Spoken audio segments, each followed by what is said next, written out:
బోయిగూడలో financier హత్య కేసును పోలీసులు ఛేదించారు. నవీన్ అనే వ్యక్తిని పోలీసులు అరెస్ట్ చేశారు. తీసుకున్న అప్పు చెల్లించలేకే నవీన్ ఈ హత్య చేసినట్లు పోలీసులు గుర్తించారు. హత్య అనంతరం మృతదేహాన్ని ముక్కలు చేయడానికి నిందితుడు ప్రయత్నించాడు. అది కుదరక తన ఇంటి కిచెన్ సంపులో మృతదేహాన్ని పడేశాడు. వైజాగ్ పారిపోతున్న నిందితుడిని ఫోన్ సిగ్నల్ ఆధారంగా పోలీసులు విజయవాడలో అరెస్ట్ చేశారు. పోస్టుమార్టం తర్వాత మృతదేహాన్ని అతని కుటుంబ సభ్యులకు అప్పగించారు. దీనిపై మరింత సమాచారాన్ని ఘటనా స్థలం నుంచి మా ప్రతినిధి మణికంఠ అందిస్తారు.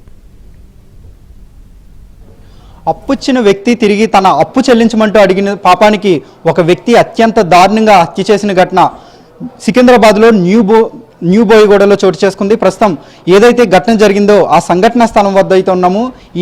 ఈ ప్రాంతం అంతా కూడా చాలా నిశ్శబ్దంగా ఉందని చెప్పుకోవచ్చు. ఎందుకంటే ఎప్పుడు కూడా ఎలాంటి సంఘటనలు చోటు చేసుకోలేదు, అలాగే ఎప్పుడు కూడా ప్రశాంతంగా ఉంటుందని. అయితే ఈ ఘటన తమను ఎంతో షాక్ గురి చేస్తుందని స్థానికులు కూడా చెబుతున్నారు. ప్రస్తుతం హత్య జరిగిన సంఘటన ప్రదేశంలో అయితే ఉన్నాము. మనం ఆ ఇంటి వద్దనైతే ఉన్నాము. మీకు చూపించే ప్రయత్నం కూడా చేస్తుంటాను. ఏదైతే హత్య జరిగిందో ఇదే ఇంట్లో ఒక వ్యక్తిని అత్యంత దారుణంగా హత్య చేసి సంపులో పడేసిన ఘటన చోటు చేసుకుంది. ప్రస్తుతం ఈ ఇల్లు నవీన్ అనే వ్యక్తి, ఒడిశాకు చెందిన నవీన్ అనే వ్యక్తి గత 2 సంవత్సరాలుగా ఈ ఇంట్లో నివాసం ఉంటూ ఉన్నాడు. 2 సంవత్సరాల క్రితమే ఈ ఇంటిని కొనుగోలు చేసుకుని ఇక్కడే తన భార్యతో కూడా తను కాపురం ఉంటున్నాడు. అయితే అతను ఈ ప్రదేశంలోనే ఒక టీ స్టాల్ని అతను మెయింటైన్ చేస్తూ ఉన్నాడు. అయితే విపరీతంగా మద్యానికి బానిసయ్యి అలాగే అప్పులు కూడా చేశాడు. దీంతో పాటుగా ఐపీఎల్ సందర్భంగా ఎక్కువగా బెట్టింగ్లు కూడా పాల్పడుతున్నట్లయితే సమాచారం అందుతుంది. ఈ నేపథ్యంలోనే ఎవరి దగ్గర పడితే వాళ్ళ దగ్గర విపరీతంగా అప్పులు చేశాడు. ఈ క్రమంలోనే ఆల్వాల్కు చెందిన సట్నం సింగ్ అనే వ్యక్తి వద్ద నుంచి సుమారుగా ₹1,00,000 పైన అప్పు చేశాడు. అయితే సట్నం సింగ్ ఎప్పటి నుంచో కూడా తన అప్పును చెల్లించమంటూ కూడా నవీన్ అడిగే ప్రయత్నం చేశాడు. ఈ క్రమంలోనే శనివారం 4వ తారీఖున తన అప్పు చెల్లించాలంటూ కూడా ఇద్దరి మధ్య ఘర్షణ వాతావరణం ఏర్పడింది. దీంతో తన అప్పు చెల్లిస్తానంటూ కూడా సట్నం సింగ్ను ఇదే ప్రాంతంలోకి ఇక్కడికి ఇంట్లోకి తీసుకొచ్చాడు నవీన్. తన ఇంట్లోనే డబ్బు చెల్లిస్తానంటూ నమ్మబలికి చివరికి ఇంట్లోకి తీసుకొచ్చిన తర్వాత ఇద్దరి మధ్య కూడా ఈ డబ్బుల విషయంలో మాట పెరిగింది.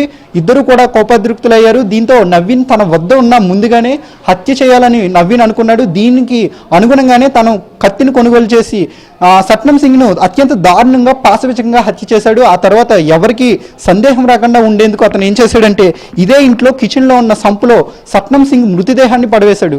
ఇక ఎలాంటి అనుమానం రాకుండా ఉండేందుకు మొత్తం అంతా కూడా చాలా సైలెంట్గానే ఉన్నాడు. తర్వాత సట్నం సింగ్ వద్ద ఉన్న వెహికల్ తీసుకుని అతను వైజాగ్ వెళ్ళిపోయే ప్రయత్నం చేశాడు. అయితే సట్నం సింగ్ యొక్క కుటుంబ సభ్యులు చాలా ఆందోళనకు గురయ్యారు. ఉదయం ఇంటి నుంచి వెళ్ళిన తర్వాత సాయంత్రం అయినప్పటికీ ఇంటికి రాకపోవడంతో వాళ్ళంతా కూడా ఆల్వాల్ పోలీస్ స్టేషన్లో కంప్లైంట్ ఇచ్చారు. దీంతో పోలీసులు వెంటనే కూడా కేసు నమోదు చేసుకుని సీసీటీవీ ఫుటేజ్ని పరిశీలించారు. దీంతో పాటుగా సట్నం సింగ్ యొక్క మొబైల్ సిగ్నల్స్ని కూడా పోలీసులు పసిగట్టే ప్రయత్నం చేశారు. ఆ సిగ్నల్స్ అన్ని కూడా ఇదే ఇంట్లో ఉన్నట్టు కూడా చూపించాయి. వెంటనే పోలీసులు ఇక్కడికి వచ్చి ఆ డోర్ని బ్రేక్ చేసి లోపలికి వెళ్లారు.